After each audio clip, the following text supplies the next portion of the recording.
It's May 8th as I sit in my slowly filling up office space, pondering this past 7-day period. The year Molly died, May 8th, was Mother's Day. It was a Sunday. It was the first time in my life that I had woken up with only, one alive child since Molly's birth. She was at the funeral home. She wasn't with me. I didn't exactly know where she was. I got up out of bed. It was the first night that Gracie and I slept on the living room floor. We did that for 2 years. I had a cup of coffee and I went and sat on the porch, and it was chilly out there. And I sat with my coffee and I could hear the cars on the highway. I could just hear the hum of traffic. And I thought, it's Mother's Day, and everyone's going for their Mother's Day breakfasts and Mother's Day brunch. Like, all those cars on the highway know nothing about Molly. And I was paralyzed, utterly gutted and paralyzed. I just sat holding this cup of coffee, not knowing what to do. I haven't had a good relationship with Mother's Day since then, even bereaved Mother's Day. I don't want to be reminded. Now, Gracie and Jack might be offended by that. Why wouldn't you want to be reminded that you're our mother? And that has validity. But any mother that's lost a child, every mother I've met in my child loss journey has had moments where they have felt that they failed their child, where the mommies were supposed to keep them alive and safe and well and healthy. And so sometimes being reminded of your status as a mother is difficult. Also, Mother's Day is just in the month of May, and it's connected to the birthdays and all the doctor's appointments and all the trauma around Roy and all of it. It's all connected. And so it's difficult. My favorite Mother's Day memory is the year I came home from timing a road race, a Mother's Day road race that honored a young girl who had died in a skiing accident. I remember thinking how horrible that was. I also remember thinking how the first year the race was held, there were so many runners and it got smaller and smaller and smaller every year. And that made me sad. I understand that now. But that was the year that Gracie and Molly dressed up as waitresses, and they fed me and they played the violin and sang to me, and we stayed outside and played games in the grass. We just had the most beautiful day. So Mother's Day, as you hear this, was day before yesterday. As I recorded, it's day after tomorrow. Isn't that great? Equidistant. I don't know what Mother's Day will look like. My mother lives with me now. I haven't acknowledged Mother's Day for her either. I've just ignored it. But I don't know if she'll insist on something. I don't know. I'm not looking forward to it. So Death Week number 11, which wraps up 10 years without Molly. We enter now year 11. The whole nightmare started on May 1st, so we're in our 11th May 1st now. But recognizing 10 years, a full decade without Molly, was in some ways easier than other years have been, and then in some ways just devastating. Gracie had a bit of a hard time. We had a nice visit in Paris and then we leave, so now she's homesick for us. And it's this week, and she feels disconnected, and there is no one there that she can really just lie with who understands. She has wonderful friends that will provide her tremendous comfort, and they do. But they're not friends of hers that she grew up with or that knew Molly. It's that different. So I've had several phone calls and FaceTimes with her at all hours of the day and night where she's really just struggling, immensely struggling.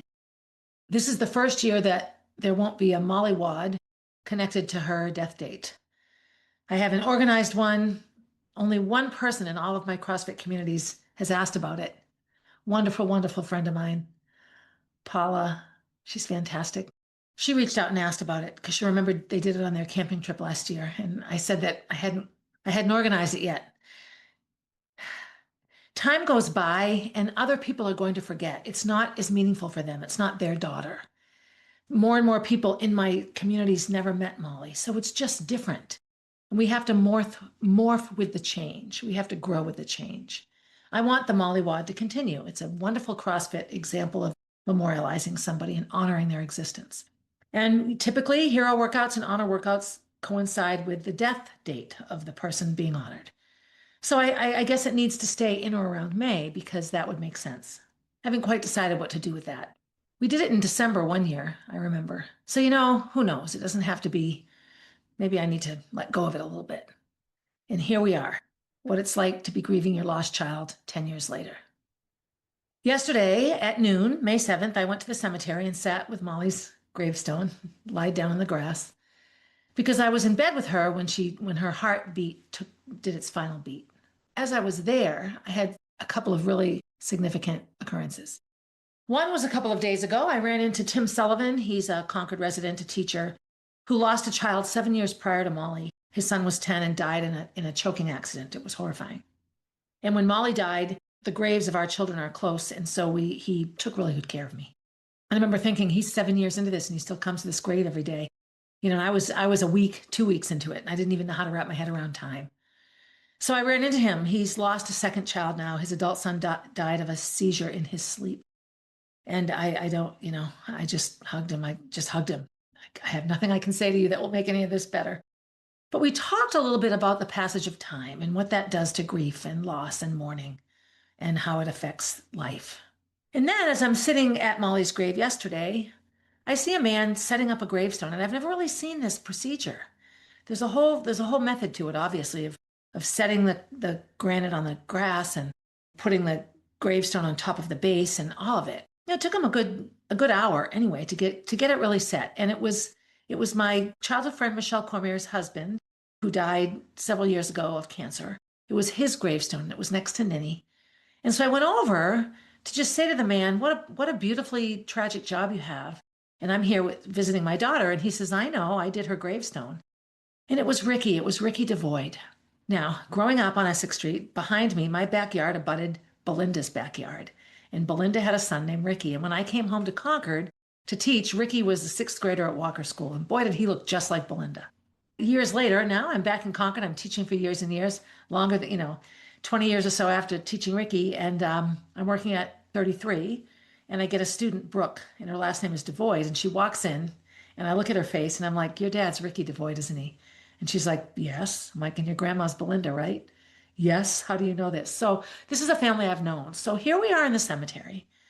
Ricky's house backed up to my house. My house was across the street from Michelle's house. So you have Molly, my daughter, you have Michelle's husband, and you have Ricky, and all of us spent our childhood in the same little neighborhood. We have age differences, but we all grew up in the same place. And here we are in a cemetery all these years later, caring for our loved ones. And he's engraving all these stones. And so I had a wonderful conversation with him. We talked about all these kinds of connections. Jen Hunger showed up. He did Rachel's Stone and Bench. He's just a part of so many people's stories. And it was helpful for me because I was really struggling with the 10-year thing. And he got it. He really did understand what I must be feeling. And it was wonderful. Kenny didn't come. Kenny and I are struggling right now. He was mad at me, and we didn't really talk all week. And he didn't come, and he doesn't really know why. He sort of tried to say, well, we never talked about it. I didn't know you'd be there, but I've never not been there. So that, was just one of those. And the other piece of grief that isn't easy is just relationships can be very, very difficult and strained. So I was alone. I planted pink flowers, and I cleaned things up, and I did a little Facebook Live. And then I went on to have a really, really incredible Thai yoga massage. So Karen Kenny is a spiritual mentor, and she does Thai yoga massage, which is like a combination of like meditation and stretching and, facilitated stretching and contortioning and chiropractic and massage and all of it. It's, it's everything. It was wonderful. And I totally needed it. I was a mess. I feel so much better. And then I worked out, and then I went to the cemetery last night and we did lanterns. So commemorating 10 years without Molly. So many of my comments on social media with other angel moms and just with people that knew Molly and people who know me and people who have come to know me, loving and tender and kind and striving so much to understand. And it made me think about a sort of a meme sort of thing I came upon social media a while back. And I write them down. Sometimes I screenshot them and then I write them down so I can utilize them later. So this is 6 things we need in grief. Now I didn't write down here where I found this. I either found it just blank on someone's page, another grieving friend, or it's a David Kessler. David Kessler is he lost his mother as a child and he lost his son as an adult. So he gets it all. He understands extreme grief and loss from both sides of childhood and parenthood. So there's 6 things here, and all of them relate and resonate to where I'm at now. So I'm going to go through them and talk about in my last 10 years what this has been like. And then I'm going to talk a little bit about the direction of the podcast. So the first things we need in grief, and I saw this on Molly's birthday. That I did write that down. I found this on Molly's birthday. So we surround yourself with community. Surround yourself with community. So I do that in a number of ways. I mean, I have my school board community, which isn't necessarily a social community, but it is a group of people with whom I spend a lot of time and have a connection to. I have my CrossFit community. That's an incredible community. Although I do things to keep barriers up. I participate in 3 different gyms right now. One is an athlete, 2 is coaching. So I'm not really 100% a part of any of them. I'm in all of them. So I have friends and connections at each gym, but I'm reluctant to commit to one thing, to put all my eggs in one basket. That's a defense mechanism for me. External supports, distractions. Your community is about learning to create reality for your support. I have social groups, like I have my race timing group, and I have some friends from CrossFit, Pam and Katrin and Amy Jones, some of the people that I've been friends with for a long time. I have my Amesbury 4:15 Friday afternoon class that I love so much. And there's a handful of women in there that if I lived in Amesbury, I would probably be good friends with them. I connect with them quite a bit. My friend John Farwell, former CrossFit coach and now good friend, reached out and asked me a question in my social travelings. And I said, I don't really have a social life at all. And I don't. Years ago, I did a podcast on the 1s, the 2s, and the 3s, first space, second space, third space in your life. I really don't have a lot of third space social, just out there social. It's CrossFit, but that's also coaching. It's what I do for work. So it's interesting. But we need community in our group. I have an amazing online community and I have an amazing podcast and blog community. So I have figured out different ways to create community. Number 2, continued connections with our loved ones who are lost. So Molly, a continued connection to Molly, because we want their reality to continue. I think it's why I do the Molly B Foundation. I think it's why I wear clothes that have her name on it and I keep her quotes behind me everywhere. I think it's why I wrote a book about her. I think it's why I talk about her so much. I think it's all of it. I don't want her to disappear. It's my fear. It's my biggest fear. And it's the biggest fear of everyone.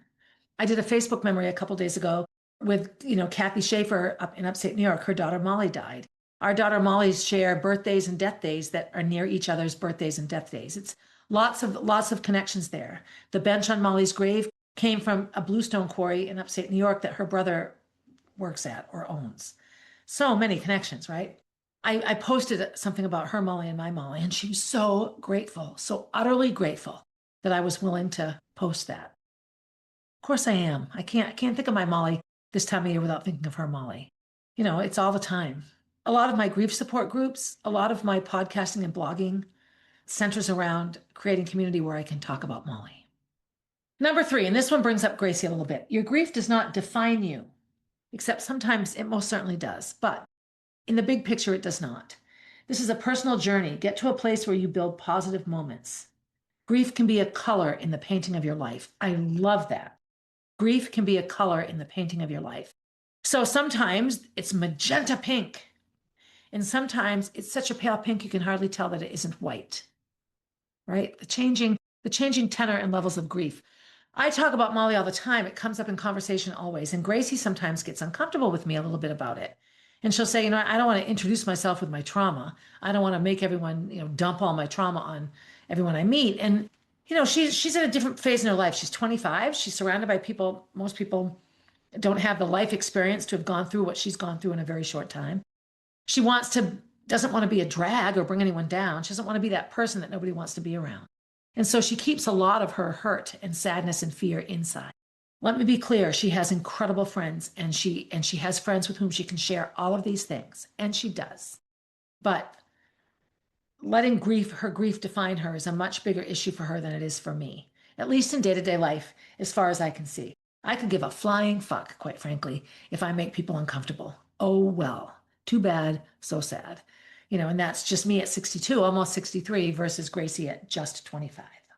This is another one that I just had a conversation the other day.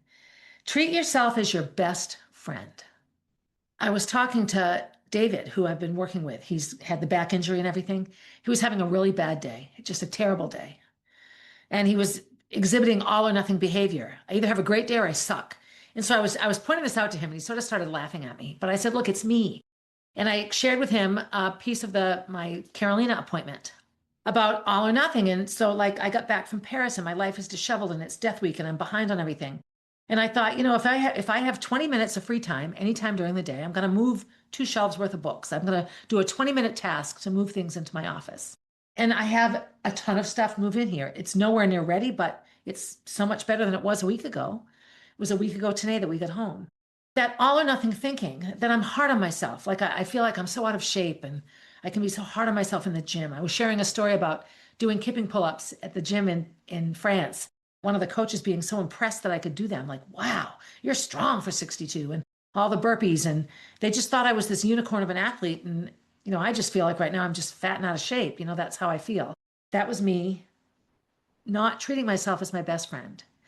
And I had this conversation with somebody else. I think it was Sky. And we were saying, look, I would never say to my best friend, you suck. Why would you say to yourself that you suck? Like, make believe you're talking to your best friend. One of the activities we did at a Karen Kenny retreat was we brought a picture of ourselves at age 5. And I have it. I've had it up. I'm in the little sailor dress. I look like Tabitha from Bewitched. And I have to look at her and say, okay, what do you want to say to her? Because I certainly don't want to tell her she's fat and out of shape and ugly and stupid and a failure, right? So you have to learn to be your best friend. And what it says here, we fake it to everyone. It's always painful, but no one sees it. And that would be my deepest Molly grief, my job loss grief. All the horrible lies that are perpetuated about me in my town are infuriating to me, and they bother me all the time. I think about them all the time. We need to do the little things to self-care. Little 20 minutes of moving into my office, drinking enough water, spending some time watching a silly TV show, just taking a chill pill. Reflect on how others treat you, and then do that. Reach out. How would I treat somebody that's struggling? I need to treat myself that way. And I will be the first to admit I'm not very good at this. Number 5, do not compare. What people think of you and your grief is none of your business. And that's one of my favorite. At first, I thought it sounded accusatory. Well, that's none of your business. No, when something is none of your business, it means you don't think about it. It's not yours to worry about. It's not yours to take up space in your head. It's not yours to ponder. It doesn't belong to you. So don't own it. Don't pick it up and carry it. It's not yours to carry. And this is something I would say to Gracie quite a bit. This goes along to, you can't compare your insides with everyone else's outsides. So Gracie will often say, everyone just seems so put together. Everyone's this, everyone's this. And, she's grown up in a social media reality where you only put your filtered pictures on and you make sure you look perfect before you print anything. No, this is what you get.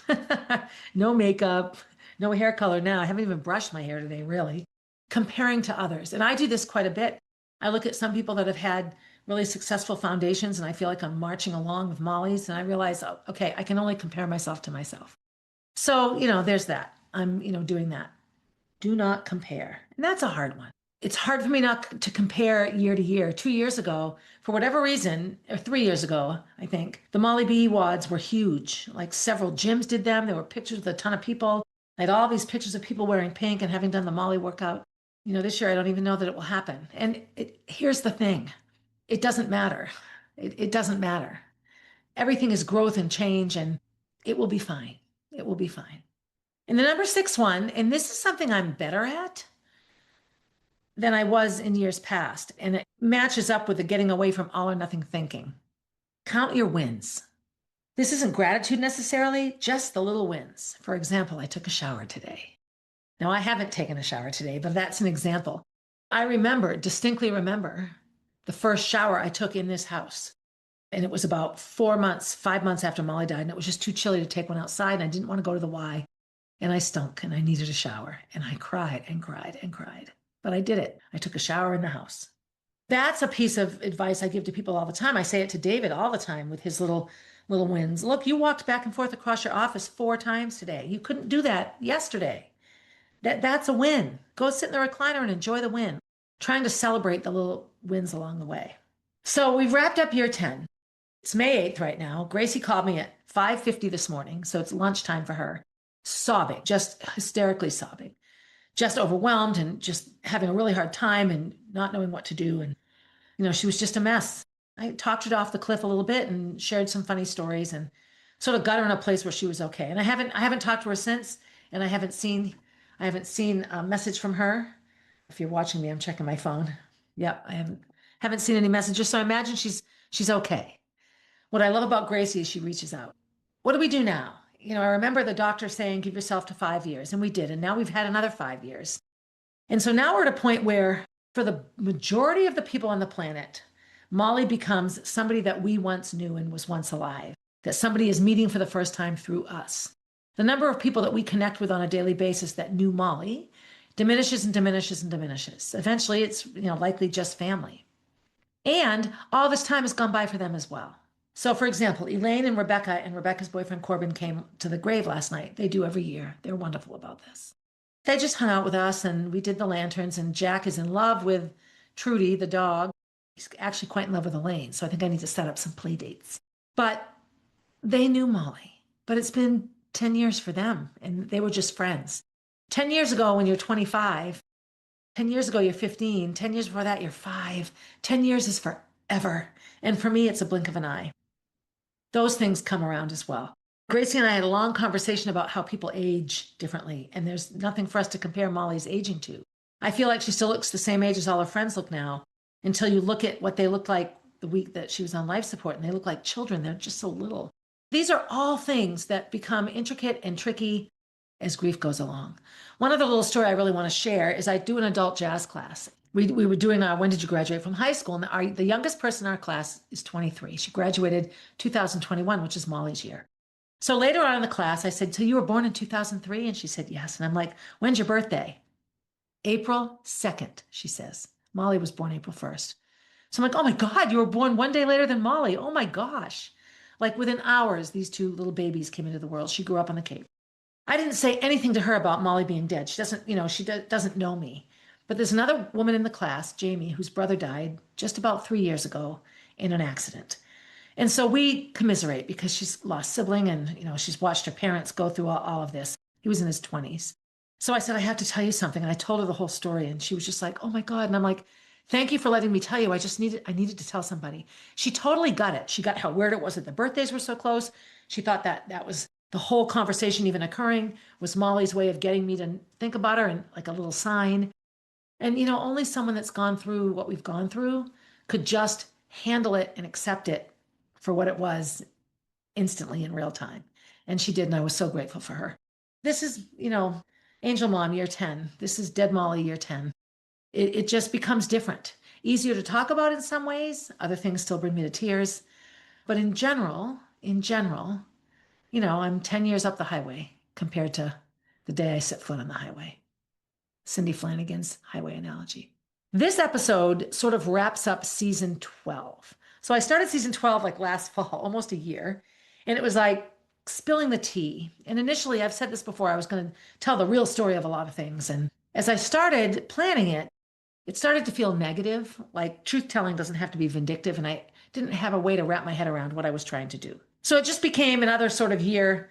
I have a season that I call the Year of Living Dangerously because it was just a whole year of podcast episodes. So I've spilled a lot of tea, some of it interesting tea, some of it boring tea, some of it actual tea, some of it coffee. And now we're going to do season 13. And in a wonderful meeting with my web designer, Judy, I thought, I think season 13 will be the last season of the podcast. Meaning, once I've totally decided on a theme and perhaps a number of episodes I want in it, I won't stop the podcast. I'll simply stop identifying it by seasons. Like maybe season 14 will be the rest of the story, and that will just be season 14 will last forever.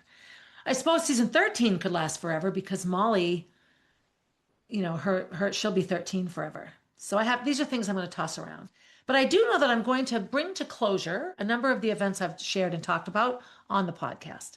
So some of that's job loss stuff, Amy and Roy stuff, Dead Molly stuff, family stuff. There's a lot of things I can sort of wrap up in the sense of why I started the podcast in the first place. And then I can contemplate how I want it to look in the future. I know that I love having guests on.